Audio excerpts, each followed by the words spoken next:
Hello మిత్రమా, ఎలా ఉన్నారు అందరూ? బాగున్నారా? ఈరోజు మీకోసం ఒక కొత్త రెసిపీ తీసుకొచ్చాను. బ్యాచిలర్స్కి అది చాలా ఫేవరెట్ అయిన రెసిపీ అనమాట. మరి లేట్ లేకుండా చూసేద్దామా? అదేంటంటే చికెన్ పచ్చడి అనమాట. సో చూసేయండి. నేను ఇక్కడ ఒక 1.5 కిలో ఫ్రెష్ చికెన్ తెచ్చుకొని వాష్ చేసుకొని పెట్టుకున్నాను ఆల్రెడీ. నెక్స్ట్ బౌల్లో పసుపు, ఉప్పు అన్నీ తగినంత వేసుకొని నీట్గా బాగా కలుపుకోండి. తర్వాత స్టవ్ ఆన్ చేసుకొని వాటర్ కానీ ఆయిల్ కానీ ఏం వేయకుండా క్లోజ్ చేసి స్టీమ్ చేసుకోండి బాగా. మధ్య మధ్యలో కలబెడుతూ ఉండండి, లేకపోతే అడుగంటిపోతుంది. అడుగంటిపోతే బాగోదు. ఈలోపు మసాలాకు కావాల్సినవన్నీ తీసుకుందాం.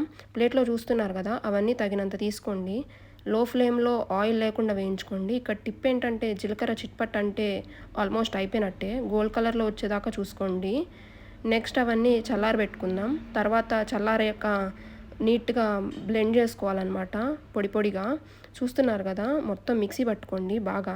నెక్స్ట్ ఈలోపు ఒక ప్లేట్లోకి మనం చూపిస్తున్న విధంగా ఉప్పు, కారం, పసుపు, మసాలా తీసుకుందాం. ఈలోపు చికెన్ ఎలా ఉందో చూద్దాం. అయిపోయింది, చూసారు కదా ఆల్మోస్ట్. నెక్స్ట్ ఒక పాన్లో ఆయిల్ తీసుకొని నీట్గా చికెన్ని ఫ్రై చేసుకుందాం. గోల్డెన్ కలర్లో వచ్చేదాకా ఫ్రై చేసుకుందాం.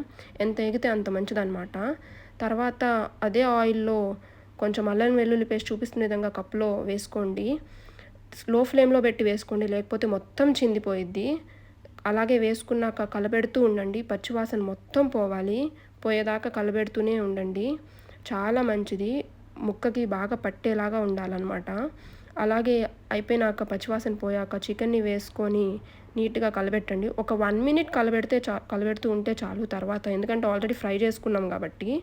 సో చూస్తున్నారు కదా, ఆల్మోస్ట్ అయిపోయింది. ఇంకేమీ చేయవలసిన అవసరం లేదు. తర్వాత ఇందాక మనం ప్లేట్లో తీసుకున్న మసాలాలన్నీ వేయండి. స్టవ్ ఆఫ్ చేసుకొని వేసుకోండి, ఎందుకంటే కారం నల్లగా అయిపోతుంది. ఆన్లో ఉంటే కారం నల్లగా అయిపోతే పచ్చడి బాగోదన్నమాట.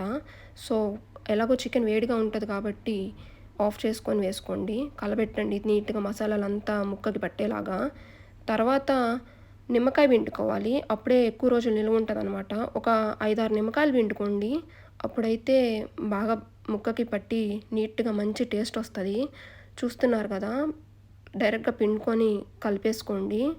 ఫైనల్ లుక్ ఇదే. తర్వాత 2 డేస్ ఆగి తినండి, బాగుంటుంది. చూశారు కదా ఎలా ఉందో.